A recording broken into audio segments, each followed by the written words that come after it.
और मैं आपका स्वागत करती हूँ मेरे YouTube चैनल CS दीदी पर। तो जो आज का हमारा लेक्चर है वो एक प्रैक्टिस सेशन होने वाला है। जैसे कि मैंने कहा था कि बीच बीच में आपको प्रैक्टिस सेशन मिलते रहेंगे, तो आज हमारा सेकंड डिस्क्रिप्टिव आंसर राइटिंग का प्रैक्टिस सेशन है, जिसमें आप लोग चाहते थे कि मैं टॉपिक वाइज आपको क्वेश्चंस दूं। तो आज जो मैंने क्वेश्चन रखे हैं वो एक ही टॉपिक पे रखे हैं और हमारा टॉपिक इस बार है फंक्शंस। ठीक है, तो हम फंक्शंस के कुछ डिस्क्रिप्टिव क्वेश्चंस की प्रैक्टिस करेंगे। ठीक है, और इस सेशन में मैंने बहुत सारे डिफरेंट क्वेश्चंस रखे हुए हैं, जिसमें आपका पूरा सब्जेक्टिव का कंसेप्चुअल क्वेश्चंस भी आएंगे, जिसमें आपके प्रोग्रामिंग के भी एक दो क्वेश्चन रहेंगे और केस बेस्ड स्टडी भी क्वेश्चन रहेंगे। जैसे आपको ये पीछे दिख भी रहा है कि कुछ प्रोग्रामर ने कुछ प्रोग्राम लिखा है, कोड लिखा है, उसमें आपको क्या आउटपुट निकलेगा, आउटपुट वाले क्वेश्चंस भी रहेंगे। और एक दो क्वेश्चन मैंने एनसीईआरटी का भी डाला है। पहले मैंने एनसीईआरटी के सारे क्वेश्चंस को पढ़ा और उसमें जो मुझे लगा है कि आपके एग्जाम में आ सकते हैं और जो थोड़े डिफरेंट है उनको मैंने रखा है। ठीक है, मैं नहीं चाहती मैं आपको सिमिलर टाइप के 10 क्वेश्चन करवा दूँ। क्वेश्चंस हो तो सारे डिफरेंट हो, तो इसलिए मैंने एनसीईआरटी के सारे क्वेश्चंस नहीं करवाए हैं, क्योंकि अगर एक करवा रहे हैं तो कॉन्सेप्ट लगभग सबका सेम है एक दो क्वेश्चंस का। तो उस तरीके से मैंने अलग अलग क्वेश्चन रखे हैं, कुछ कंसेप्चुअल रखे हैं, कुछ आउटपुट वाले रखे हैं, कुछ प्रोग्रामिंग वाले रखे हैं। ठीक है, मैंने अपनी तरफ से पूरी डाइवर्सिटी डालने की कोशिश की है प्रैक्टिस सेशन में। बाकी आप लोग बोल रहे थे कि पूरी एनसीईआरटी, तो देखो मैं वो क्वेश्चंस नहीं करवाना चाहती जो बहुत ही सिंपल नेचर के हैं, जिसमें आपका कंसेप्ट चेक नहीं हो रहा है। फॉर एग्जाम्पल अगर मैं आपको बोल दूं कि जैसे ये फंक्शन है, तो मुझे इसमें अंडरलाइन करके बता दो कि फंक्शन डेफिनेशन कौन सी है, आर्ग्यूमेंट्स कौन से हैं, पैरामीटर कौन से हैं। ऐसे ऐसे क्वेश्चन मैं नहीं देना चाहती। ठीक है, क्योंकि पेपर आपका अच्छे लेवल का ही होगा। ठीक है, मोस्ट प्रोबेबली तो फिर उसी लेवल के आपको क्वेश्चंस मिलने चाहिए प्रैक्टिस सेशन में। ठीक है, ये बहुत इजी क्वेश्चन है, ये तो आप कर ही लोगे। तो ऐसे क्वेश्चंस की प्रैक्टिस करनी चाहिए जो थोड़े से, जिसमें कंसेप्ट लगे, जिसमें आपका पता चले कि जो आपने पढ़ा है वो कंसेप्ट आपको समझ भी आया है कि नहीं। ठीक है, तो अब हम शुरू कर लेते हैं अपने पहले क्वेश्चन से।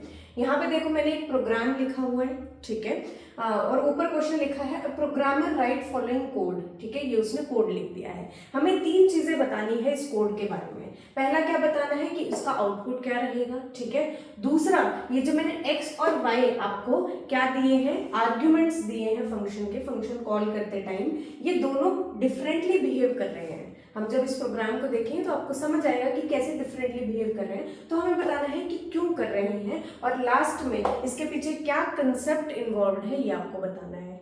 ठीक है, तो आओ देख लेते हैं क्या हो रहा है इस प्रोग्राम में। सबसे पहले हमने एक वेरिएबल लिया है x। ठीक है, जिसके अंदर हमने इंट वैल्यू डाली है। ठीक है, तो हमारा एक वेरिएबल है x जिसके अंदर इंट वैल्यू है 10। ठीक है, ड्राई रन कर रहे हैं अभी हम।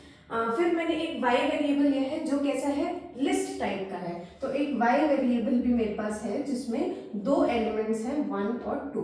कैसा है ये, लिस्ट टाइप का है। ठीक है, आगे बढ़ जाओ। फिर मैंने फंक्शन को कॉल किया with parameter x and y। ठीक है, तो मेरे आर्ग्यूमेंट्स की वैल्यू क्या हो गई, इस आर्ग्यूमेंट की वैल्यू हो गई है 10 और इस आर्ग्यूमेंट की वैल्यू हो गई है अ लिस्ट। ठीक है, और ये आर्गुमेंट मैंने पास कर दिए। अब ये फंक्शन कॉल है। ठीक है, यहाँ पे मेरे पास क्या है, दो पैरामीटर्स हैं, इन पैरामीटर्स में यही वैल्यू आ जाएगी। ठीक है, यही वैल्यू आ गई, पास हो गई। ठीक है, अब हमने क्या किया है, a को इंक्रीमेंट करने की कोशिश की है। ठीक है, तो यहाँ पे a की वैल्यू क्या है 10, तो इंक्रीमेंट करने के बाद a की वैल्यू क्या हो जाएगी, 12 हो जाएगी। ठीक है, ऐसे ही मैंने b जो मेरा लिस्ट है उसमें मैंने अपेंड करने की कोशिश की है। क्या अपेंड किया है मैंने, 5 को अपेंड किया है। तो अब मेरा b क्या हो जाएगा, पहले b में 2 एलिमेंट्स थे, अब b में 3 एलिमेंट्स होंगे 1 2 एंड 5।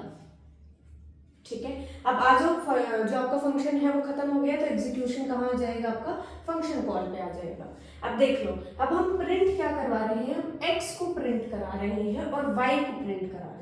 ठीक है, तो जब मैंने आपको फंक्शंस चैप्टर कराया था तो बहुत अच्छे से बताया था कि अगर जो आर्ग्यूमेंट पास है वो म्यूटेबल टाइप का है, अगर उसमें चेंजेस किए जा सकते हैं। म्यूटेबल टाइप कौन सी होती है, आपकी लिस्ट। ठीक है, जैसे लिस्ट हो गई, अगर ये आर्ग्यूमेंट पास म्यूटेबल टाइप का है तो चेंजेस कहाँ रिफ्लेक्ट होंगे, आपके आर्ग्यूमेंट्स में रिफ्लेक्ट होंगे। ठीक है, दोबारा सुनो, अगर आपका जो आर्ग्यूमेंट है वो म्यूटेबल टाइप का है तो जो भी चेंजेस आप अपने फॉर्मल पैरामीटर्स यानी कि इन वाले पैरामीटर्स पे करोगे वो कहाँ रिफ्लेक्ट होंगे, आपके एक्चुअल पैरामीटर्स में रिफ्लेक्ट होंगे। ठीक है, तो लिस्ट हमारे पास क्या है, म्यूटेबल टाइप की है, तो लिस्ट में हमारे पास चेंजेस रिफ्लेक्ट होंगे। तो जब मैं प्रिंट y करूंगी तो y में चेंजेस रिफ्लेक्ट हो जाएंगे, मेरी जो लिस्ट है अब ये हो जाएगी। ठीक है, और वही मैंने आपको बताया था अगर आपका जो पासिंग पैरामीटर है वो इम्यूटेबल टाइप का है, जो कि वेरिएबल होते हैं, इंटीजर्स कैसे होते हैं आपके, इम्यूटेबल टाइप के होते हैं, तो यहाँ पे आप क्या पास कर रहे हो, x में इंटीजर पास कर रहे हो। ठीक है, तो अगर आपके पास आर्ग्यूमेंट्स कैसे हैं, इम्यूटेबल टाइप के हैं, तो फॉर्मल पैरामीटर्स पे किए हुए चेंजेस एक्चुअल पैरामीटर में रिफ्लेक्ट नहीं करेंगे। तो यहाँ पे जो मैंने a में चेंजेस किए हैं वो x में रिफ्लेक्ट नहीं होंगे। ठीक है, तो x की वैल्यू क्या आ जाएगी आपके पास, सेम वही रहेगी जो मैंने पास की थी, यानी कि 10। 12 में चेंज नहीं होगी।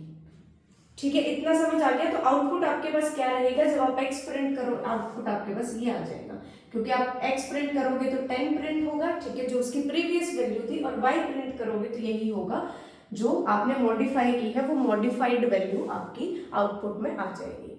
आई गेस ये समझ आया होगा, क्योंकि मैंने अपने लेक्चर्स में, अगर ये आपको समझ नहीं आ रहा है तो जाके प्लीज़ मेरा फंक्शन वाला लेक्चर्स देख लो, आपको अच्छे से समझ आ जाएगा। ठीक है, मैं किस चीज़ की बात कर रही हूँ, मैं ऐसे एक्सपेक्ट कर रही हूँ कि वो लेक्चर आपने देखा हुआ है। ठीक है, आपको फंक्शंस अच्छे से आता है, उसी के अकॉर्डिंग मैं समझा रही हूँ। ठीक है, अब मैं यहाँ पे नहीं बताने बैठ सकती कि एक्चुअल पैरामीटर्स क्या होते हैं, फॉर्मल क्या होते हैं, म्यूटेबल इम्यूटेबल क्या होता है। ठीक है, तो ये आपका आउटपुट वाला आंसर आ चुका है। अब अगला क्वेश्चन देख लो, explain why X and Y behave differently. ठीक है, जैसे मैंने बोला कि एक्स एंड वाई क्यों डिफरेंटली बिहेव कर रहे हैं, क्योंकि आपका एक्स टाइप क्या है, वो म्यूटेबल टाइप का है, और वाई आपका क्या है, इम्यूटेबल टाइप का है। ठीक है, तो अगर आप आर्ग्यूमेंट्स में म्यूटेबल टाइप देते हैं, अगर मैंने गलत बोल दिया तो मैं दोबारा बोल देती हूँ। ठीक है, एक्स आपका क्या है, इम्यूटेबल टाइप का है, मतलब आप उसमें चेंजेस नहीं कर सकते, और वाई आपका क्या है, म्यूटेबल टाइप का है। वाई क्या है, लिस्ट है, और ये आपके पास इंटीजर है। तो इसके पीछे रीजन क्या है कि जब भी आर्ग्यूमेंट आपका म्यूटेबल टाइप का है, मतलब आप उसमें चेंजेस कर सकते हो, तो आपके फॉर्मल पैरामीटर्स में किए गए चेंजेस एक्चुअल पैरामीटर में रिफ्लेक्ट करते हैं। और वही अगर आपका जो पास्ट आर्ग्यूमेंट है वो इम्यूटेबल टाइप का है, मतलब उसमें चेंजेस नहीं किए जा सकते, तो फॉर्मल पैरामीटर पे चेंजेस किए हुए एक्चुअल पे रिफ्लेक्ट नहीं करेंगे। ठीक है, ये आपका आंसर है सेकंड वाले का। ठीक है, अब मैं लिख के नहीं बता रही हूँ, क्योंकि देखो इसमें कोई बड़ी बात तो है नहीं, कोई बड़ी बात लिखनी नहीं है, एक दो लाइन इंग्लिश के लिखनी है, लिख देना। ऐसे क्वेश्चन जब आपके आते हैं ना, जब ऑलरेडी 3 पार्ट में आपका क्वेश्चन डिवाइडेड है, तो उन क्वेश्चन को करना आसान हो जाता है, क्योंकि हमें पता है कि ऑलमोस्ट हर क्वेश्चन एक एक नंबर का है। ऑलमोस्ट बोल रही हूँ मैं, हो सकता है ये 1.5 नंबर का हो और ये 1.5 नंबर का हो। ठीक है, आउटपुट निकालना तो एक ही नंबर का आएगा। ठीक है, ये 1.5 नंबर, ये 1.5 नंबर, तो 1.5 नंबर का आंसर लिखना बहुत इजी हो जाता है। तो अगर आप 2-3 लाइन भी लिखोगे, मोर देन सफिशिएंट है। ठीक है, अब तीसरे पे आ जाओ, आइडेंटिफाई द कंसेप्ट इन्वॉल्व। कौन सा कंसेप्ट है कि जब आप आर्ग्यूमेंट देते हो फंक्शन कॉल के टाइम पे, तो आपका जो चेंजेस है वो रिफ्लेक्ट करेंगे कि नहीं करेंगे, ये किस चीज पर डिपेंड करेगा कि आपका आर्ग्यूमेंट म्यूटेबल है या इम्यूटेबल है। तो आप इसको लिख सकते हो, इट विल कॉन्सेप्ट क्या है, mutable and immutable type of argument in function call. ठीक है, तो ये आपका कंसेप्ट है, उसको थोड़ा सा एक्सप्लेन करना चाहो तो 2-3 लाइन में एक्सप्लेन भी कर देना। ठीक है, तो ये आपका फर्स्ट क्वेश्चन हो चुका है। चलिए सेकंड क्वेश्चन की तरफ बढ़ते हैं। अब आ जाओ अपने सेकंड क्वेश्चन पे। सेकंड क्वेश्चन क्या है वो रीड कर लो। ठीक है, इन क्वेश्चंस को सॉल्व कैसे करना है, पहले क्वेश्चन को रीड करो। ठीक है, आंसर्स को मत देखो, अपने क्वेश्चन को देखो और अपनी जो वीडियो है उसको पॉज कर लो, 5 मिनट का टाइमर लगाओ और उन क्वेश्चंस का आंसर करने की कोशिश करो। ठीक है, पेन और पेपर के साथ। ऐसे नहीं करना है कि बस फोन में वीडियो चला दी और फिर वो चलती जा रही है, आंसर्स भी साथ साथ में आप देख रहे हो, क्वेश्चन भी देख रहे हो, आपकी प्रैक्टिस नहीं हो पाएगी। और क्योंकि ये क्या है, प्रैक्टिस सेशन है, तो प्रैक्टिस कैसे करनी है, क्वेश्चन पढ़ना है, वीडियो को स्टॉप करना है, अपना आंसर खुद लिखना है विद इन 5 to 6 मिनट, उससे ज्यादा नहीं। और आंसर लिखने के बाद अपने आंसर को मेरे आंसर के साथ टैली करना है, चेक करना है कि आपने सही किया है कि नहीं किया। ठीक है, कोई बहुत बड़ी चीज है नहीं, ये आप कर सकते हो। तो प्लीज आप वीडियो को पॉज करके पहले अपना आंसर लिखें, वरना प्रैक्टिस नहीं हो पाएगी। ठीक है, तो सेकंड क्वेश्चन पढ़ लो क्या है। Explain difference between return and print statement. आपके पास दो स्टेटमेंट यूज करते हो आप फंक्शन लिखते टाइम, ठीक है। फंक्शन में क्या प्रिंट तो आप वैसे भी यूज कर लेते हो। रिटर्न और प्रिंट स्टेटमेंट दो तरीके की स्टेटमेंट होती है, ठीक है। इनमें डिफरेंस बताना है आपको। पहले खुद से रिवाइज कर लो कि क्या डिफरेंस है। आप फंक्शन में रिटर्न यूज करते हो, ठीक है, और प्रिंट कहाँ पे यूज करते हो? नॉर्मली भी आप किसी भी उसमें किसी भी प्रोग्राम में प्रिंट स्टेटमेंट यूज कर सकते हो। लेकिन क्योंकि हम फंक्शंस की प्रैक्टिस कर रहे हैं तो कोशिश करना कि फंक्शन की टर्म में बताने की कोशिश करो, ठीक है। तो रिटर्न स्टेटमेंट आपका क्या करता है कि कोई वैल्यू, कोई आउटपुट रिटर्न करता है। कहाँ रिटर्न करता है? जहां पे आपका फंक्शन कॉल हो रहा है उस स्टेटमेंट पे आपकी वैल्यू रिटर्न हो जाती है, ठीक है। रिटर्न तो ये करता है। प्रिंट क्या करता है? डिस्प्ले करता है, आपके आउटपुट को डिस्प्ले करेगा। जैसे नाम से पता चल रहा है, रिटर्न मतलब कुछ वापस देना और प्रिंट मतलब कुछ डिस्प्ले करना, कुछ आउटपुट आना, कुछ स्क्रीन पे डिस्प्ले होना, ठीक है। तो देख लो अब क्या क्या डिफरेंसेस हैं। पहला, प्रिंट क्या करेगा? It will display value on screen. जो आपकी आउटपुट स्क्रीन है उस पे अब वैल्यू को डिस्प्ले करा देगा। और रिटर्न क्या करेगा? It sends value back to function call. जहां भी प्रोग्राम में आपका फंक्शन कॉल हो रहा होगा वहां पे आपकी वैल्यू रिटर्न कर दी जाएगी, ठीक है। जो भी वैल्यू रिटर्न हो रही होगी उसको कहाँ रिटर्न करेंगे? फंक्शन जहां पे कॉल हो रहा है वहां पे, ठीक है। अब सेकेंड वो डिफरेंस देख लो, doesn't stop the function execution. इसका मतलब क्या है? अगर आपके फंक्शन में कहीं प्रिंट स्टेटमेंट आती है तो क्या आपका फंक्शन एग्जीक्यूशन स्टॉप हो जाता है? नहीं, ठीक है। वहीं अगर रिटर्न स्टेटमेंट आती है तो मैंने जब आपको फंक्शन कराया था मैंने बताया था कि फंक्शन एंड होने के दो रीजन होते हैं। या तो कोई रिटर्न स्टेटमेंट आ जाए या फिर आपकी स्टेटमेंट ही खत्म हो जाए, फंक्शन में कोई और स्टेटमेंट ना बची हो। और इन दोनों चीजों में से जो चीज पहले होगी उधर ही आपका फंक्शन एग्जीक्यूशन स्टॉप हो जाएगा, ठीक है। तो प्रिंट स्टेटमेंट आपका फंक्शन एग्जीक्यूशन स्टॉप नहीं करता, लेकिन रिटर्न स्टेटमेंट क्या कर देता है? आपके फंक्शन का एग्जीक्यूशन स्टॉप कर देता है, ठीक है। ये सेकेंड डिफरेंस हो गया। थर्ड पे आ जाओ। Printed values can't be store directly and can not be reused. इसका मतलब क्या है? जो भी आपके प्रिंटेड स्टेटमेंट्स होती हैं, क्या आप उन प्रिंटेड स्टेटमेंट्स को कभी किसी वेरिएबल के साथ इनिशियलाइज करवाते हैं? नहीं।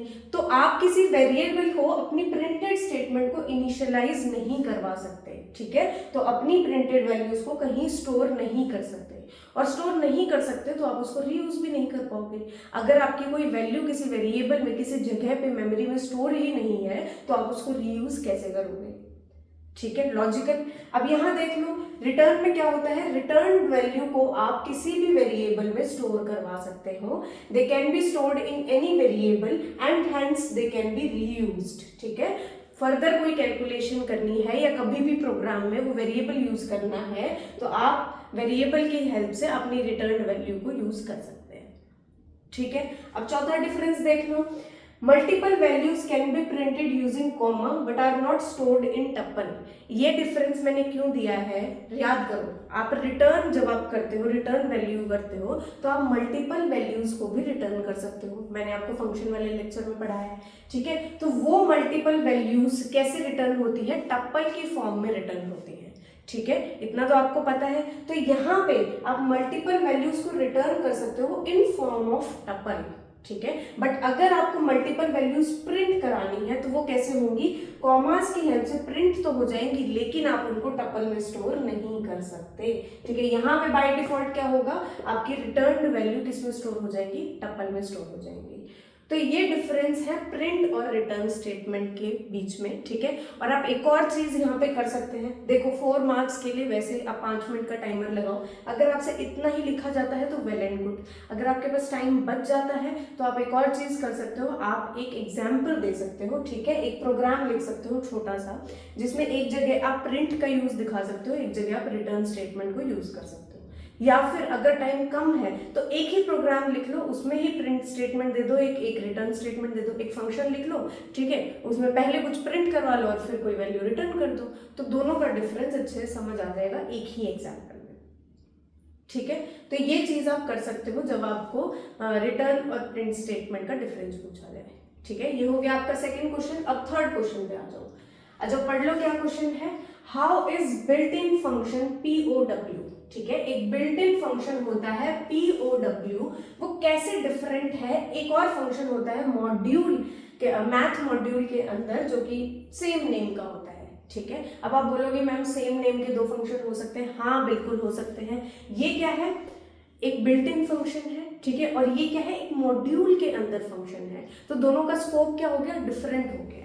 ठीक है, अगर आपको स्कोप के बारे में भी नहीं पता है तो मेरा फंक्शन वाला लेक्चर देख लेना प्लीज, तो आपको पता चल जाएगा। ठीक है, तो ये POW क्या है, आपका बिल्ट इन फंक्शन है, और ये POW क्या है, मैथ मॉड्यूल के अंदर आपका POW फंक्शन है। ठीक है, इनके बीच में क्या डिफरेंस होगा, ये आपका NCERT का क्वेश्चन है।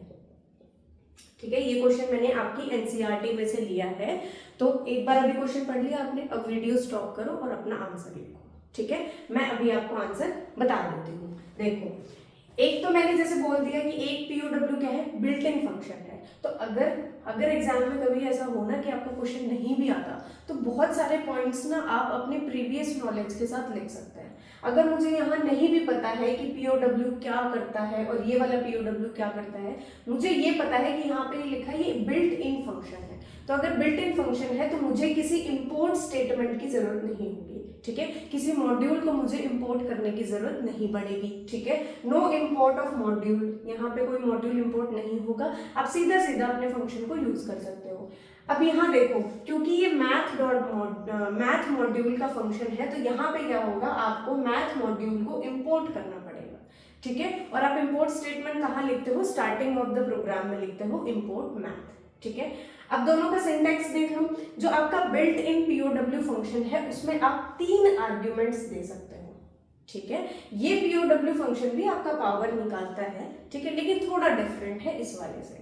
ये क्या करता है, आप इसमें 3 आर्ग्यूमेंट्स दे सकते हो। जो थर्ड आर्ग्यूमेंट होती है वो ऑप्शनल होती है। ठीक है, तो अगर सिर्फ 2 आर्ग्यूमेंट दे रहे हो तो ये POW फंक्शन सिमिलरली वर्क करता है जैसे ये मैथ मॉड्यूल वाला करता है, यानी कि क्या, ये पावर निकाल के देगा। ठीक है, एग्जाम्पल से समझ आ जाएगा। अभी सिर्फ इतना समझ लो कि यहाँ पे आप 3 आर्ग्यूमेंट्स दे सकते हो, 2 कंपलसरी हैं, एक को आप स्किप कर सकते हो। वो एक क्या करती है वो मैं आपको बाद में बताऊंगी। और यहाँ पे सिंटेक्स क्या होगा, आपको मैथ डॉट, ठीक है, क्योंकि आप मॉड्यूल का फंक्शन यूज कर रहे हो तो उस मॉड्यूल का नाम .POW फंक्शन को कॉल करोगे, और यहाँ पे सिर्फ आप 2 आर्ग्यूमेंट्स दे सकते हो। ठीक है, तो एक बेस दे सकते हो, एक एक्सपोनेंट दे सकते हो। किसकी पावर निकालनी है, कितनी पावर निकालनी है, वो दोनों चीजें आप यहाँ पे दोगे। ठीक है, जो बेस है वो पहला x में आएगा, जिसकी पावर आप निकालना चाहते हो, बेस में रखना चाहते हो, और जो आपका एक्सपोनेंट है वो सेकंड नंबर पे आएगा, सेकंड पैरामीटर का। ठीक है, अब थर्ड डिफरेंस देख लो। ये क्या करेगा, it works with int and float, मतलब जो आर्ग्यूमेंट्स है वो आप इंट या फ्लोट दोनों टाइप के दे सकते हो। बट इसमें क्या होगा, अगर आपकी जो आर्ग्यूमेंट्स है वो इंटीजर टाइप की है और आपका आंसर भी कैसा आ रहा है, इंट आ रहा है, तो आपको जो वैल्यू रिटर्न होगी वो इंट फॉर्मेट की ही होगी। ठीक है, इंट डाटा टाइप की ही होगी। बट यहाँ पे क्या होगा, जो math.pow है, इधर आप हमेशा फ्लोट वैल्यू रिटर्न करेंगे, इवन इफ आपकी आर्ग्यूमेंट क्या है, इंटीजर टाइप की है। अगर मैं x और y को यहाँ पे इंटीजर टाइप की वैल्यू देती हूँ तो भी मेरा फंक्शन क्या रिटर्न करेगा, फ्लोट वैल्यू रिटर्न करेगा। तो it will always return a float value. ठीक है, अब एग्जाम्पल देख लो। मैंने यहाँ पे 3 आर्ग्यूमेंट लिए हैं, 2 इसलिए नहीं लिए क्योंकि फिर दोनों फंक्शन सेम वर्क करते हैं, तो मुझे डिफरेंस बताना है। ठीक है, पहले 2 क्या करेंगे, जो पहले 2 आपके आर्ग्यूमेंट्स हैं वो क्या करेंगे, पावर निकालेंगे। तो ये क्या करेगा, 2⁻³ निकालेगा पहले, जो कि क्या होता है, 8 होता है। ठीक है, तो आपके 2⁻³ की वैल्यू क्या आ गई, 8 आ गई। और थर्ड आर्ग्यूमेंट के साथ आप क्या करते हो, थर्ड आर्ग्यूमेंट का मॉड्यूलस निकालते हो। तो आप 8 मॉड्यूलस 5 करोगे तो आपके पास आंसर क्या आएगा, 3 आएगा। अब यहाँ पे ध्यान दो, मैंने 3.0 नहीं लिखा है, 3 लिखा है। इसका मतलब अगर मैं अपनी आर्ग्यूमेंट्स इंट में देती हूँ और आपका रिजल्ट इंट में आ रहा है तो आपका रिटर्न वैल्यू क्या होगा, हमेशा इंट होगा। ठीक है, इतना समझ आया कि थर्ड आर्ग्यूमेंट क्या करते हैं, पहले दोनों आर्ग्यूमेंट तो वही पावर निकालते हैं और तीसरे आर्ग्यूमेंट से आप क्या करते हो, मॉड्यूलस निकालते हो, उनके बीच में मॉड्यूल करते हो। ठीक है, इतना समझ आया। अब यहाँ देख लो, अगर मैं math.pow को 2 आर्ग्यूमेंट देती हूँ 2 और 3, तो ये भी सेम चीज करेगा, क्या करेगा, पावर निकाल देगा। और वो पावर आपकी कैसे रिटर्न हो रही है, फ्लोट की फॉर्म में रिटर्न हो रही है। ठीक है, तो आपका क्या वैल्यू रिटर्न होगी, 8.0। ठीक है, तो ये थे आपके सेकेंड थर्ड क्वेश्चन। चलो आगे बढ़ते हैं। अब आ जाओ देख लो फोर्थ क्वेश्चन। ठीक है, फोर्थ क्वेश्चन आपका ये एनसीईआरटी का क्वेश्चन है, एनसीईआरटी का क्वेश्चन है। ठीक है, इसको अब अभी हम सॉल्व करेंगे। देख लो कभी कभार क्या होता है ना, एग्जामिनर आपको बहुत लंबा क्वेश्चन दे देता है और जो कैंडिडेट होता है वो देखते ही डर जाता है कि अरे यार इतना बड़ा क्वेश्चन। ऐसे क्वेश्चंस को देख के डरना नहीं है। मोस्टली जो बड़े क्वेश्चंस होते हैं वो इजी होते हैं। उनको सॉल्व कैसे करना है कि जैसे जैसे आप क्वेश्चन पढ़ रहे हो वैसे वैसे अपने दिमाग में प्रोसेसिंग करो कि क्या पूछ रखा है और क्या आपको निकालना है। ठीक है, लाइन वाइज पढ़ते रहो और दिमाग में प्रोसेस करते रहो कि अच्छा ये दे रखा है, ये दे रखा है और ये निकालना है। इस लंबे क्वेश्चन सॉल्व करने का एक ही तरीका है। ठीक है, आज देख लो क्या क्वेश्चन है। एक XYZ स्टोर है, XYZ store plans to give festival discount. क्या दे रहा है? फेस्टिवल डिस्काउंट दे रहा है अपने कस्टमर्स को। अब डिस्काउंट का क्राइटेरिया यहाँ पे लिखा हुआ है कि अगर आपने, जो हमारे कस्टमर है उसने 500 से ज्यादा की शॉपिंग की है लेकिन 1000 से कम है तो 5% डिस्काउंट देना है, और 1000 से ज्यादा है, 2000 से कम शॉपिंग की है तो 8% डिस्काउंट देना है, और अगर 2000 से ज्यादा शॉपिंग की है तो हम 10% डिस्काउंट देंगे। ठीक है, यहाँ तक समझ आ गया कि आपका कोई, आप किसी स्टोर में काम करते हो और वहां पे कस्टमर आता है, उसने कुछ शॉपिंग की है, उसके शॉपिंग के अमाउंट के बेसिस पे आपको डिस्काउंट देना है। चलो बहुत बढ़िया बात। अब आगे देख लो क्या लिखा है। An additional amount of 5% is given to customers who are members of the store. जो भी ऐसे कस्टमर्स हैं जो स्टोर के मेंबर हैं उनको क्या होगा? 5% डिस्काउंट एक्स्ट्रा मिलेगा। ठीक है, 5% डिस्काउंट एक्स्ट्रा मिलेगा। Create a program using user defined function. आपको क्या बनाना है? यूजर डिफाइंड फंक्शन बनाना है, और वो क्या that accepts the shopping amount as parameter. आपकी जो शॉपिंग अमाउंट है, ठीक है, जो आप जिसके बेसिस पे आप डिस्काउंट दोगे वो एज पैरामीटर आपको लेनी है, और क्या कैलकुलेट करना है? Discount and net payable. जो टोटल पैसे लास्ट में देने हैं वो कैलकुलेट करना है, और कितना डिस्काउंट मिलेगा वो भी कैलकुलेट करना है। On the basis of following condition. क्या कंडीशन है कि आपका जो नेट पेएबल अमाउंट है, जो फाइनल अमाउंट है, वो क्या होगा? जो टोटल शॉपिंग की गई है उसमें से डिस्काउंट माइनस करना है। तो यहाँ पे मेन दो चीजें करनी है। पहले तो हमें ये पता करना है कि आपका जो कस्टमर है वो मेंबर है कि नहीं है। मेंबर है तो उसको एडिशनल 5% डिस्काउंट देना है। अगर मेंबर नहीं है तो 5% डिस्काउंट नहीं मिलेगा, सिर्फ इसी क्राइटेरिया पे डिस्काउंट मिलेगा। तो पहले ये क्राइटेरिया का डिस्काउंट मिलेगा, उसके बाद आप 5% डिस्काउंट एक्स्ट्रा दोगे अगर मेंबर है तो देख लो कैसे फंक्शन लिखना है। मान लो मैंने एक फंक्शन लिख दिया यहाँ पे, DEF, डेफिनेशन ऑफ फंक्शन। क्या फंक्शन का नाम क्या दें? कैलकुलेट नाम दे देते हैं। ठीक है, क्योंकि हम कैलकुलेट ही कर रहे हैं। कैलकुलेट क्या कर रहे हैं? बिल। ठीक है, तो कैलकुलेट बिल हम फंक्शन का नाम दे देते हैं। ठीक है, उसके बाद हमें पैरामीटर क्या मिलेगा? एक तो आपका शॉपिंग अमाउंट मिलेगा, तो एक तो आपको अमाउंट की टोटल कस्टमर ने कितने की शॉपिंग की है वो मिलेगा, और मैं एक और पैरामीटर लेना चाहती हूँ। क्यों? क्योंकि मुझे ये भी देखना है कि मेरा जो कस्टमर है वो मेंबर है कि नहीं है, तो मैं एक और पैरामीटर लूंगी, मेंबर। ठीक है, ये स्ट्रिंग टाइप का होगा। जब मैं प्रोग्राम लिखूंगी तो मैं प्रोग्राम की स्टार्टिंग में पूछ लूंगी कि क्या मेरा जो कस्टमर है वो मेंबर है। अगर मेंबर है तो मैं एक वेरिएबल में यस करवा लूंगी, यस स्टोर करा लूंगी, और उसको एज अ पैरामीटर रिटर्न कर दूंगी। ठीक है, तो ये मेंबर क्या है? स्ट्रिंग टाइप का पैरामीटर है। आ जाओ देख लो, अब हो गया है हमारा फंक्शन शुरू। ठीक है, फंक्शन शुरू हो गया है तो डिस्काउंट निकालना है हमें। ठीक है, पहले डिस्काउंट को 0 मान लेते हैं। डिस्काउंट एक वेरिएबल ले लेते हैं जिसका क्या है? शुरू में 0 है। अगर 500 से कम शॉपिंग है तो 0 ही डिस्काउंट मिलेगा। ठीक है, अगर 500 से कम नहीं है तो, और अब हम फिर इफ कंडीशन लगाएंगे। इफ जो मेरी अमाउंट है, जो अमाउंट है वो ग्रेटर देन या इक्वल टू 500 है, एंड मेरी अमाउंट लेस देन 1000 है, ऐसा हुआ तो क्या होगा? मेरा जो डिस्काउंट होगा वो कितना हो जाएगा? डिस्काउंट इज इक्वल टू, कितना करना है डिस्काउंट? 5% डिस्काउंट करना है। किसका 5%? टोटल अमाउंट का 5%। तो डिस्काउंट हो जाएगा अमाउंट का 5%। 5% क्या होता है? 0.05। ठीक है, 0.05 से मल्टीप्लाई करोगे, या फिर ऐसे भी लिख सकते हो कि 5 को 100 से डिवाइड कर लो और फिर उसको मल्टीप्लाई कर लो। जैसे आपका मन करे वैसे कर सकते हो। ठीक है, फिर एलिफ लगा दो। अगर ऐसा नहीं है, ठीक है, सॉरी, अगर ऐसा नहीं है, अगर ये चीज नहीं हो रही है, कंडीशन लगानी है हमें। अगर आपका अमाउंट 500 से ऊपर और 1000 से कम नहीं है तो क्या कंडीशन है next? If elif amount greater than equal to 1000 and, और दूसरी कंडीशन क्या है, 2000 से कम होना चाहिए, तो अमाउंट लेस देन 2000। अगर ऐसा है तो डिस्काउंट कितना हो जाएगा, डिस्काउंट हमारा 8% हो जाएगा। तो डिस्काउंट क्या हो गया, अभी फिलहाल हम डिस्काउंट कैलकुलेट कर रहे हैं, और एक बार जब हमारे पास डिस्काउंट वेरिएबल की वैल्यू आ जाएगी उसके बाद हम नेट पेएबल अमाउंट देखेंगे। ठीक है, तो क्या होगा, अमाउंट OUNT इंटू 0.08। ठीक है, और एक लास्ट में एल्स लगा दो, अगर इनमें से कुछ भी नहीं है तो क्या है, अमाउंट डिस्काउंट आपका कितना हो जाएगा, अमाउंट इज इक्वल टू, अगर 2000 से ज्यादा है तो डिस्काउंट कितना देना है, 10% देना है, तो 0.10। ठीक है, 0.010 ना भी लगाओगे तो वही आंसर आएगा। ठीक है, अब ये मत बोलना कि 0 एक्स्ट्रा लगा दी थी। प्रोग्रामिंग करने के देखो अपने अपने तरीके हो सकते हैं। हो सकता है कि आपका प्रोग्राम अलग तरीके से आपने लिखा हो, आपकी लाइन ऑफ कोड ज्यादा हो कम हो, पॉसिबिलिटी है।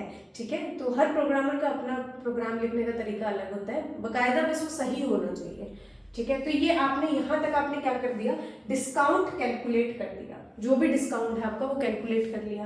अब अगर मुझे नेट पेएबल निकालना है तो उससे पहले मुझे ये पूछना पड़ेगा कि मेरा जो कस्टमर है वो मेंबर है कि नहीं है। तो यहाँ पे मैं एक और कंडीशन लगाऊंगी, इफ जो मेरा मेंबर है वो अगर यस है, मेंबर इक्वल टू यस, अगर मेंबर है तो मुझे क्या करना है, मुझे 5% डिस्काउंट ज्यादा देना है। तो मेरा जो डिस्काउंट है वो कितना हो जाएगा, डिस्काउंट की वैल्यू कितनी हो जाएगी, जो भी डिस्काउंट की वैल्यू आई है ऊपर से उसको मैं मॉडिफाई कर दूंगी, उसमें 5% एक्स्ट्रा दे दूंगी। तो डिस्काउंट क्या हो जाएगा, प्रीवियस डिस्काउंट, ठीक है, प्लस आपका 5% एक्स्ट्रा देना है तो 0.05 इंटू अमाउंट, अमाउंट का 5% एक्स्ट्रा दोगे ना, तो पहले वाला डिस्काउंट जो भी मैंने कैलकुलेट कर रखा है उसमें मैं एडिशनल 5% डिस्काउंट डाल दूंगी और फाइनल डिस्काउंट वेरिएबल की वैल्यू इतनी आ जाएगी। ठीक है, तो अब पूरा डिस्काउंट कैलकुलेट हो चुका है। अब हमें क्या करना है, टोटल नेट पेएबल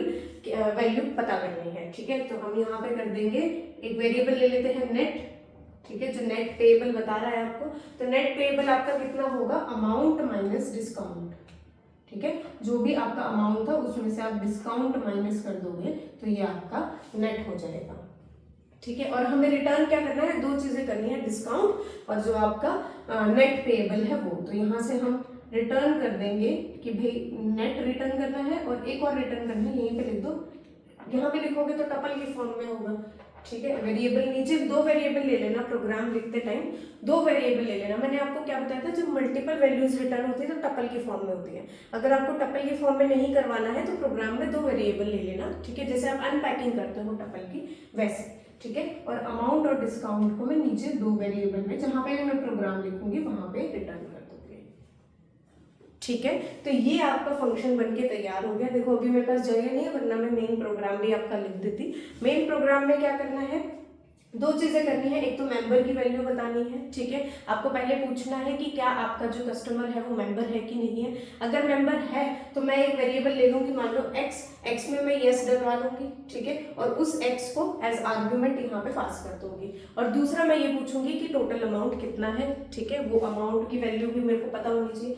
मतलब आपके पास दो वेरिएबल होंगे, मान लो एक a है और एक x है, तो एक में आपके पास अमाउंट होनी चाहिए कि कितने का खर्चा किया गया है, और एक में आप बताओगे कि वो मेंबर है कि नहीं है, और इन दोनों वैल्यू को यहाँ पे पास कर दोगे, अपने पैरामीटर में पास करवा दोगे। ठीक है, एज आर्गुमेंट पास कर दोगे। ये पास होने के बाद जब वैल्यूज आपकी रिटर्न हो जाएगी तो वहां पे आप प्रोग्राम में अपने डिस्प्ले कर सकते हो। ठीक है, तो ये प्रोग्राम था, कितना बहुत ज्यादा मुश्किल कोई प्रोग्राम था नहीं, जो जो लिखा है बस उसको करना है। तो जब बड़ा क्वेश्चन आए तो ऐसे घबराना नहीं है कि इतना बड़ा क्वेश्चन आ गया, उसको रीड करो, उसको समझो, और फिर साथ साथ में अपना प्रोग्राम लिख दो। समझ आ गया, तो चलो आगे बढ़ते हैं। चलो अब देख लेते हैं अपना फिफ्थ क्वेश्चन। फिफ्थ क्वेश्चन क्या है, explain the term modularity in programming, how do functions achieve modularity. तो मैंने जब आपको फंक्शन वाला चैप्टर पढ़ाया था उसकी स्टार्टिंग ही मैंने मॉड्यूलैरिटी से करवाई थी। मॉड्यूलैरिटी का मतलब क्या होता है, जब आप एक प्रॉब्लम या प्रोग्राम को सब प्रॉब्लम या सब प्रोग्राम में डिवाइड कर सकते हैं और वो सब प्रॉब्लम आपके कोई स्पेसिफिक टास्क परफॉर्म करते हैं, कुछ काम कर रहे हैं, उसको हम क्या बोलते हैं, मॉड्यूलैरिटी बोलते हैं। इस प्रोसेस को मॉड्यूलैरिटी बोलते हैं। और जैसे जो आपने सब प्रॉब्लम्स में डिवाइड किया है एक प्रॉब्लम को, उन सब प्रॉब्लम्स को हम क्या बोलते हैं, मॉड्यूल्स बोलते हैं। ठीक है, तो देखो मॉड्यूलैरिटी क्या होती है, dividing a program into sub programs that perform some task. आपके जो सब प्रोग्राम है वो कोई एक स्पेसिफिक टास्क कर रहे हैं, उसे हम बोलते हैं मॉड्यूलैरिटी। अब फंक्शंस मॉड्यूलैरिटी को कैसे अचीव करते हैं ये देख लो। पहले एक बार मैंने फंक्शन की डेफिनेशन लिख दी है। फंक्शन क्या होता है, it is a named reusable block of code. मतलब आप जब भी किसी आप किसी भी कोड को या ब्लॉक को रिपीटेडली यूज करना चाहते हैं अपने प्रोग्राम में और उस रिपीटेशन की कोई कंडीशन नहीं है, ठीक है। जैसे लूप में होता है कि आप नंबर ऑफ टाइम इटरेशन करते हो फॉर लूप में, और व्हाइल लूप में क्या होता है किसी कंडीशन के बेसिस पे करते हो। यहाँ पे फंक्शंस कब बनाए जाते हैं, जब आपको कोड को रीयूज तो करना है लेकिन उसकी कोई कंडीशन नहीं है, ठीक है। ये नहीं पता कि कितनी बार यूज करना है या कितनी बार यूज किया जा सकता है।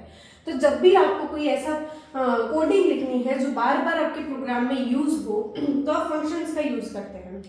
एक तो इसका काम है reusable banana block of code को, और दूसरा काम है किसी भी प्रॉब्लम को डिवाइड कर देना सब प्रॉब्लम्स में।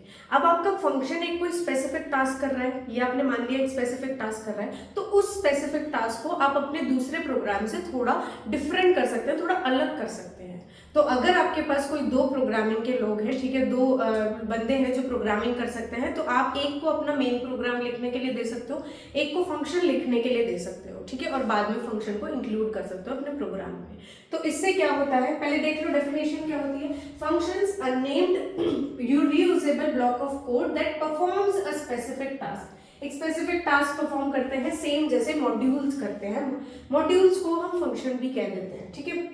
फंक्शंस अचीव मॉड्यूलैरिटी एज, कैसे अचीव करते हैं, पहला फंक्शन कर क्या रहे हैं, it breaks a large program into smaller parts, ठीक है। तो मतलब अगर आपका एक फंक्शन है वो एक स्पेसिफिक टास्क कर रहा है तो आप अपने मेन प्रोग्राम में से उसको थोड़ा डिफरेंट कर सकते हैं, अलग कर सकते हैं। इससे फायदा क्या होगा कि अगर आपके पास कोई लार्ज प्रोग्राम है उसको आप सब प्रोग्राम में डिवाइड या सब प्रॉब्लम में डिवाइड कर सकते हो और हर एक का एक एक फंक्शन बना सकते हो, ठीक है। तो ये करता है फंक्शन।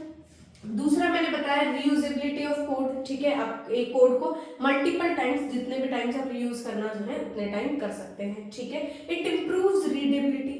रीडेबिलिटी कैसे इंप्रूव करता है, जब आपका पार्ट जो आपका प्रोग्राम है वो पार्ट्स में डिवाइडेड होगा तो आपको क्लैरिटी होगी, प्रोग्राम को रीड करने में आसानी होगी, ठीक है। ये वाला पार्ट ये काम कर रहा है, ये वाला पार्ट ये काम कर रहा है, तो इससे क्या होगा, रीडेबिलिटी आपकी इंक्रीज होगी, ठीक है। साथ ही साथ क्या होगा, इजी हो जाएगा डीबग या टेस्ट करना। जैसे मैंने बताया दो प्रोग्रामर है तो आप एक को बोल सकते हो कि भाई तुम फंक्शन पे काम करो, मैं मेन प्रोग्राम पे काम करता हूँ। तो इससे क्या होगा कि प्रोग्राम का डिवीजन हो गया है, और डिवीजन हो गया है तो आपके प्रोग्राम को डीबग या टेस्ट करना भी आसान हो जाएगा, ठीक है। और पांचवा क्या है, बेटर मेंटेनेंस। सेम वही रीजन, ठीक है, कि आप ज्यादा अच्छे से मेंटेन कर पाओगे अगर आपका कोई बड़ी प्रॉब्लम है वो पार्ट्स में डिवाइडेड है तो, ठीक है। ये हो गया आपका मॉड्यूलैरिटी का कि फंक्शंस कैसे मॉड्यूलैरिटी को अचीव करते हैं, ठीक है। अब ये क्वेश्चन देख लो, ये सेम वैसा ही क्वेश्चन है जैसे मैंने आपको फर्स्ट कराया था। एक प्रोग्रामर है, उसने ये कोड लिखा है, ठीक है।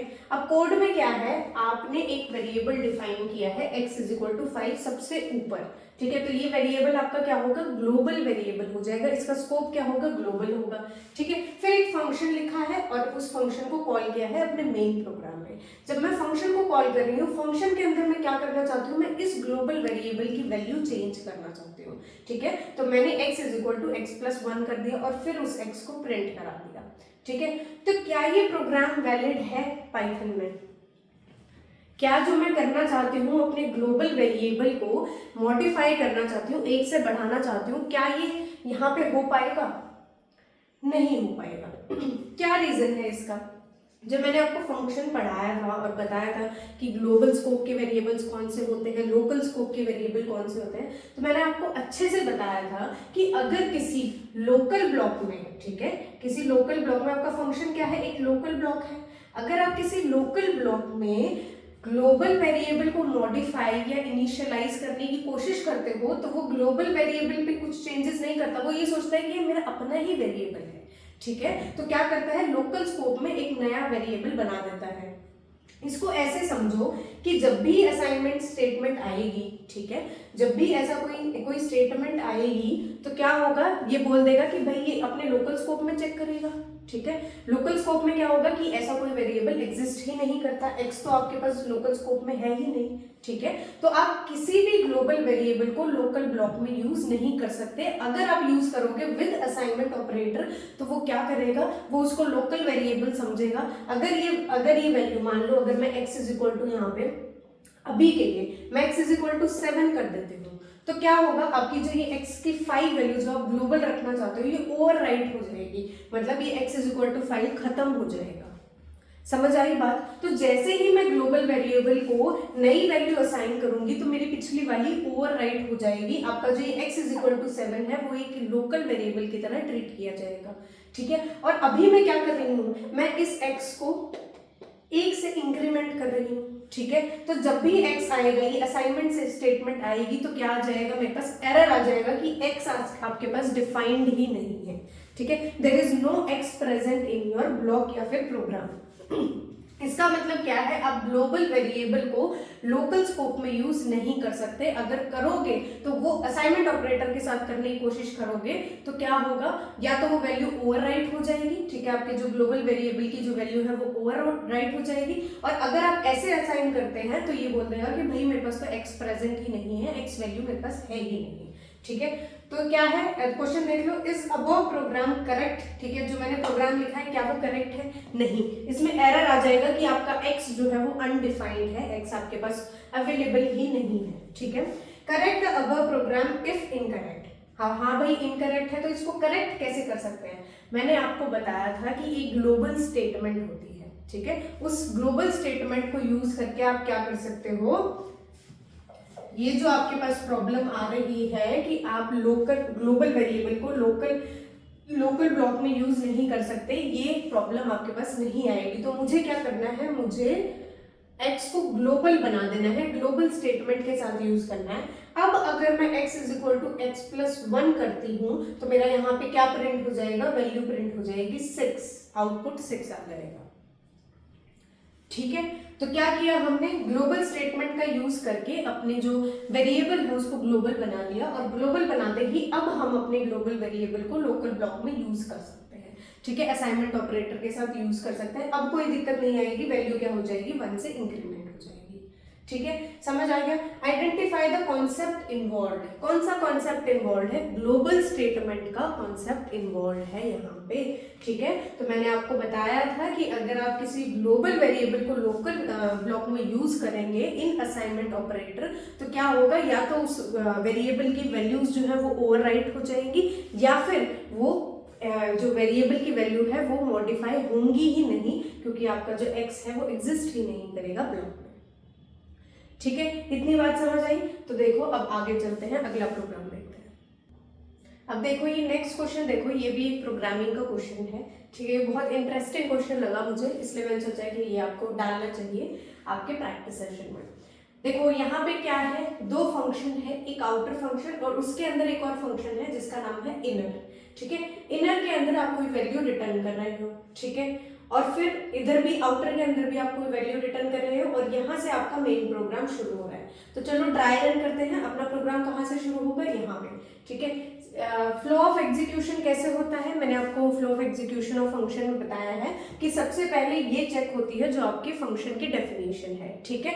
पता चल जाता है डेफिनेशन चेक करके कि ये फंक्शन की डेफिनेशन है, तो पूरा ब्लॉक स्किप हो जाता है और सीधा आपका प्रोग्राम कहाँ जाता है, नेक्स्ट लाइन पे आ जाता है, जो कि ये है, ठीक है। तो सबसे पहले हम क्या करेंगे, f एक वेरिएबल है हमारा और यहाँ पे हम कॉल कर रहे हैं आउटर फंक्शन को विद क्या वैल्यू, विद 10 वैल्यू, ठीक है। तो यहाँ पे आ जाओ, आउटर फंक्शन हमारे यहाँ पे कॉल हो जाएगा, यहाँ पे आगे हम x के अंदर क्या वैल्यू चली जाएगी, 10 वैल्यू चली जाएगी, ठीक है।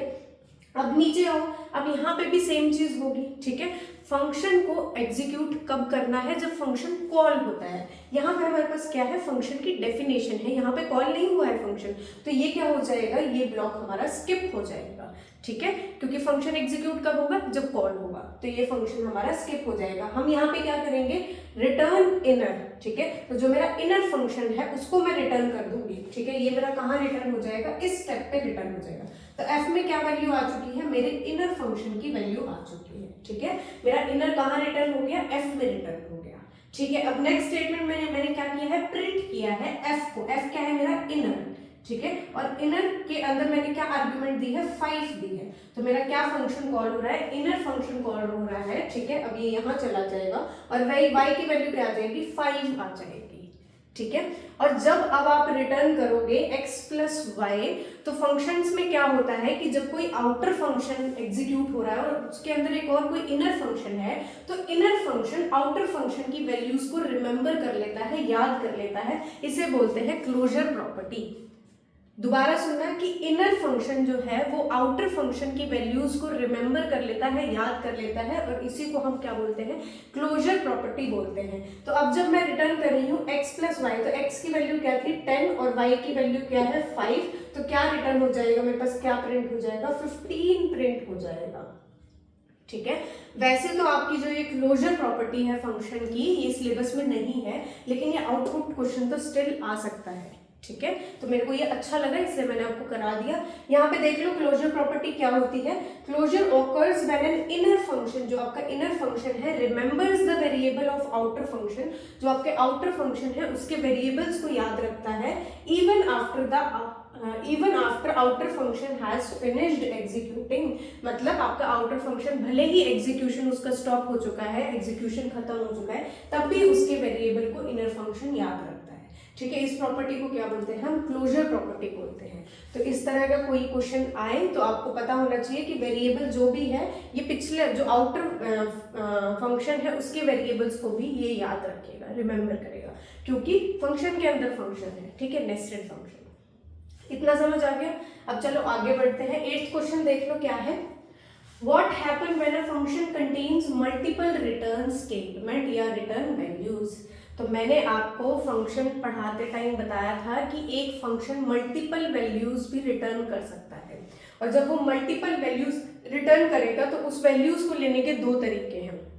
पहला, वो कैसे रिटर्न करता है, रिटर्न स्टेटमेंट की जो वैल्यूज होती हैं, जो रिटर्न वैल्यूज होती हैं, वो किस फॉर्म में आती है, टपल की फॉर्म में आती है, ठीक है। मैं अच्छे से नहीं लिख रही हूँ, आपको सेंटेंस बना के अच्छे से लिखना है, मैं भी सिर्फ समझा रही हूँ, ठीक है। तो रिटर्न वैल्यूज कैसे रिटर्न होती है, टपल की फॉर्म में रिटर्न होती है, ठीक है। तो या तो आप एक कोई टपल वहां पे इनिशियलाइज कर दो, ठीक है, टपल में सारी वैल्यूज ले लो जो भी आपकी रिटर्न वैल्यूज है, या फिर एक कॉन्सेप्ट होता है टपल अनपैकिंग, ठीक है, जो मैंने आपको टपल्स पढ़ाते टाइम कराया था। टपल अनपैकिंग में क्या होता है, आप टपल के हर एलिमेंट को क्या दे देते हो, एक वेरिएबल से इनिशियलाइज करा देते हो, ठीक है। एग्जाम्पल से समझ लो, तो 2 एग्जाम्पल देने हैं आपको। एक एग्जाम्पल जिसमें आप रिटर्न वैल्यूज किस में ले रहे हैं, टपल में ले रहे हैं, और सेकेंड एग्जाम्पल जिसमें आप टपल अनपैकिंग कर रहे हैं, ठीक है। देख लो कैसे होगा। मैंने यहाँ पे एक फंक्शन ले लिया है, ठीक है, डेफ फंक्शन, मान लो मेरे फंक्शन का नाम है ट्राई, या फिर कुछ और ले लेते हैं, क्या लें, f1 ले लेते हैं फंक्शन का नाम, ठीक है। और यहाँ पे मैं 3 आर्ग्यूमेंट्स 3 पैरामीटर ले रही हूँ a b c, और उसके बाद मैं फंक्शन में रिटर्न कर रही हूँ इन तीनों को, a into a b into b, मतलब तीनों का स्क्वायर रिटर्न कर रही हूँ, ठीक है। ये मेरा फंक्शन है, ये कॉलम से शुरू होगा, ठीक है। तो अगर मैं फंक्शन को कॉल करती हूँ अपने मेन प्रोग्राम में, मान लो मैंने यहाँ पे f1 को कॉल किया है 2, 3 और 5 वैल्यू के साथ, तो मेरे पास क्या वैल्यूज रिटर्न होंगी, 2 का स्क्वायर, 3 का स्क्वायर और 5 का स्क्वायर। तो मैं 2 तरीके से ये रिटर्न वैल्यू ले सकती हूँ। कैसे, मैंने ये कॉल किया है, ठीक है, फंक्शन, इसको मैं एक t वेरिएबल के अंदर ले लेती हूँ, ठीक है। जो भी वैल्यूज इस फंक्शन के द्वारा रिटर्न होंगी वो मैंने t वेरिएबल के अंदर ले ली, और ये t वेरिएबल क्या हो जाएगा, मेरा टपल टाइप का हो जाएगा, ठीक है। एक तरीका तो ये है। दूसरा तरीका क्या है, जिसमें आप बोलते हो कि अनपैकिंग ऑफ टपल करते हो, आप 3 वैल्यू रिटर्न हो रही है तो 3 वेरिएबल्स ले लोगे। मान लो आपने वेरिएबल ले लिया x, y, z और इसको इनिशियलाइज कर दिया है अपने फंक्शन से, ठीक है, जो कि 3 वैल्यूज आपको रिटर्न करके देगा। तो x में क्या वैल्यू आएगी, x में 2 वाले जो करस्पॉन्डिंग वैल्यू है, मतलब जो फर्स्ट आपकी रिटर्न वैल्यू है वो आएगी। फर्स्ट वेरिएबल में क्या आएगी, फर्स्ट रिटर्न वैल्यू आएगी जो कि है 4। सेकंड वेरिएबल में सेकंड रिटर्न वैल्यू आएगी b इंटू बी क्या है 9 है, और थर्ड में आएगी थर्ड वैल्यू जो रिटर्न होगी, ठीक है। तो आपने ये क्या कर दिया, टपल अनपैकिंग कर दिया, ठीक है। तो थोड़ा बहुत इंग्लिश लिखना है वो आप लिख देना, समझा मैंने आपको दिया है कि क्या होगा जब भी आपका फंक्शन मल्टीपल वैल्यूज रिटर्न करेगा तो या तो वो टपल्स की फॉर्म में देगा या फिर आप उस टपल अनपैकिंग भी कर सकते हैं। बस टपल अनपैकिंग में क्या ध्यान रखना है कि जो आपके वेरिएबल्स हैं वो इक्वल होने चाहिए आपकी रिटर्न वैल्यू से, ठीक है। तो जितनी नंबर ऑफ रिटर्न वैल्यूज है उतने ही नंबर ऑफ वेरिएबल्स आपको यहाँ पे इनिशियलाइज करने हैं, ठीक है। तो चलिए आगे बढ़ते हैं। अब अपना 9th क्वेश्चन देख लेते हैं। 9th क्वेश्चन में क्या है, एक फंक्शन लिखा है मैंने, ठीक है, और क्या है मेरे पास मल्टीपल पैरामीटर्स हैं। ऐसे ही जब मैंने फंक्शन को कॉल किया है तो मेरे पास मल्टीपल आर्ग्यूमेंट्स हैं। सबसे पहले तो देखने वाली बात ये है कि कितने टाइप के आपके पास आर्ग्यूमेंट्स होते हैं, पहले यहाँ लिख लो, ठीक है। याद करो मैंने आपको बताया था, एक होता है आपके पास पोजिशनल आर्ग्यूमेंट, ठीक है, एक होते हैं आपके पास डिफॉल्ट आर्ग्यूमेंट्स, और एक आपके पास होते हैं कीवर्ड या फिर आप बोल देते हो नेम्ड आर्ग्यूमेंट्स, ठीक है। ये तीनों मैंने आपको कराए हुए हैं, अगर आपको ये नहीं आते हैं तो प्लीज मेरे फंक्शन वाला जो लेक्चर है वो देख लीजिए, ठीक है। पोजिशनल आर्ग्यूमेंट्स क्या होते हैं, जो आपने ए लिख रखा है इनको हम पोजिशनल आर्ग्यूमेंट्स बोलते हैं। डिफॉल्ट, जिनकी वैल्यू हम स्पेसिफाई कर देते हैं, ठीक है, कि अगर हम फंक्शन कॉल करते टाइम इनकी वैल्यू ना दे तो जो डिफॉल्ट वैल्यू है वो यूज की जा सके। और तीसरे होते हैं कीवर्ड आर्ग्यूमेंट्स, जब हम फंक्शन कॉल करते टाइम उस आर्ग्यूमेंट का नाम लिख के, जैसे यहाँ पे लिखा हुआ है आर्ग्यूमेंट का नाम लिख के वैल्यू असाइन करते हैं, उन्हें हम बोलते हैं कीवर्ड या नेम्ड आर्ग्यूमेंट्स। अब ये करने का एक तरीका है, ठीक है। क्या तरीका है, जब आप फंक्शन डेफिनेशन लिखते हो तो हमेशा जो डिफॉल्ट आर्ग्यूमेंट्स है वो कहाँ रहेंगी, वो आपके राइट में रहेंगी, ठीक है। तो सारी पहले जब फंक्शन की डेफिनेशन लिखोगे तो पहले क्या आएंगी, आपकी पोजिशनल आर्ग्यूमेंट्स आएंगी और उसके बाद कौन सी आएंगी, लास्ट में डिफॉल्ट आर्ग्यूमेंट्स आएंगी, ठीक है। तो ये एक रूल है यहाँ पे। और फंक्शन कॉल करते टाइम भी एक रूल होता है कि जब भी आपको फंक्शन कॉल करनी है तो जो आपके कीवर्ड वाले जो आर्ग्यूमेंट्स हैं वो पोजिशनल आर्ग्यूमेंट्स के बाद आने चाहिए, उनके राइट में आने चाहिए, ठीक है। ये 2-3 रूल है जो इसमें ध्यान रखने हैं। अब देख लो ये प्रोग्राम क्या कह रहा है, ये फंक्शन को कॉल कर रहा है जिसमें मैंने 2 वैल्यू दी है 3 और 5। ये 3 और 5 क्या है, पोजिशनल आर्ग्यूमेंट्स है। तो ये 3 की वैल्यू कहाँ चली जाएगी, 1 में चली जाएगी, और 7 की वैल्यू कहाँ चली जाएगी, b में चली जाएगी। मतलब मैंने b को वैल्यू दे दी है तो मेरी ये डिफॉल्ट आर्ग्यूमेंट वाली वैल्यू मतलब असाइन नहीं होगी। c में क्या आएगी, मेरी डिफॉल्ट वैल्यू आएगी जो कि है 10, ठीक है। तो अगर मैं अब प्रिंट ABC करती हूँ तो वैल्यूज क्या प्रिंट होंगी, 3, 7 और 10। तो आउटपुट मेरा क्या रहेगा, 3, 7 और 10। क्यों रहेगा, क्योंकि जो y पूछ रखा है इसमें, ठीक है। तो आपको बताना है कि a और b, a क्या है मेरे पास पोजिशनल आर्ग्यूमेंट है तो उसका फंक्शन कॉल करते टाइम हमने वैल्यू दे दी है 3, ठीक है। b और c हमारे पास डिफॉल्ट आर्ग्यूमेंट्स हैं, ठीक है, पर हमने b की वैल्यू दे रखी है तो अगर फंक्शन कॉल में b की वैल्यू देंगे तो हम वही यूज करेंगे। अगर वैल्यू नहीं दी होती तो क्या वैल्यू यूज होती, डिफॉल्ट वैल्यू यूज होती, जो कि c में नहीं दे रखी है तो हमारे पास क्या आएंगे, डिफॉल्ट वैल्यूज आएंगी। तो इसका रीजन आपको समझ आ गया। अब देख लो एक और पार्ट पूछ रखा है, व्हाट आर कीवर्ड या नेम्ड आर्ग्यूमेंट्स। कीवर्ड या नेम्ड आर्ग्यूमेंट्स क्या होते हैं, जब भी आप फंक्शन कॉल करते टाइम, ठीक है, जब भी आप आर्ग्यूमेंट्स देते हैं, अगर पैरामीटर का जो नाम है उसको आप बकायदा नाम से असाइन कर रहे हैं, उसको हम कहते हैं कीवर्ड या नेम्ड आर्ग्यूमेंट्स, ठीक है। मतलब आपने पैरामीटर्स को नाम से कोई वैल्यू असाइन कर दी है, ठीक है, उसको हम कहते हैं। अब देख लो यहाँ पे एक और प्रिंट स्टेटमेंट लिखी हुई है, प्रिंट a = 23 और 4 इसी फंक्शन के लिए लिखी हुई है। क्या ये फंक्शन कॉल पॉसिबल है या वैलिड है, बता दो। मैंने अभी क्या बोला रूल बताते टाइम कि जो आपके कीवर्ड या नेम्ड आर्ग्यूमेंट है वो कहाँ आनी चाहिए, वो राइट में आनी चाहिए, ठीक है। लेफ्ट में आपके पास क्या रहेंगी, हमेशा पोजिशनल आर्ग्यूमेंट्स रहेंगी। तो पोजिशनल क्या है आपके पास, 3 और 4 है, ठीक है। ये क्या होने चाहिए थे, लेफ्ट में होने चाहिए थे। तो ये फंक्शन कॉल आपके पास वैलिड नहीं है, ठीक है। तो ये 3-4 इसके पार्ट्स थे, ये आपने देख लिए। मैं आगे समझ भी आ गए होंगे। अगर आपको ये चीजें नहीं पता है ना, ऑब्वियसली आप क्वेश्चन सॉल्व करने बैठे हो तो मैं ऐसे एज्यूम करके चल रही हूँ कि आपको इतनी चीजें पता होंगी। अगर नहीं पता है तो कोई बात नहीं, आप लेक्चर जाके देख लीजिए, आपको पूरा समझ आ जाएगा कि पोजिशनल डिफॉल्ट या फिर कीवर्ड आर्ग्यूमेंट्स क्या होती हैं। ठीक है, तो चलिए आगे बढ़ते हैं। अब अपना 10th क्वेश्चन देख लो, ये हमारा लास्ट क्वेश्चन है। पहले क्वेश्चन को पढ़ो, वीडियो को पॉज करो और अपना आंसर लिखने की कोशिश करो। ठीक है, देख लेते हैं क्वेश्चन क्या है। Can a function return a list और डिक्शनरी। हमने बात की है कि फंक्शन क्या है, वैल्यूज को रिटर्न कर सकता है। तो क्या वो एक लिस्ट या डिक्शनरी वैल्यू को रिटर्न कर सकता है? हाँ, बिल्कुल कर सकता है। आपका फंक्शन कोई भी ऐसे टाइप की वैल्यू रिटर्न कर सकता है, किसी भी डाटा टाइप की वैल्यू रिटर्न कर सकता है।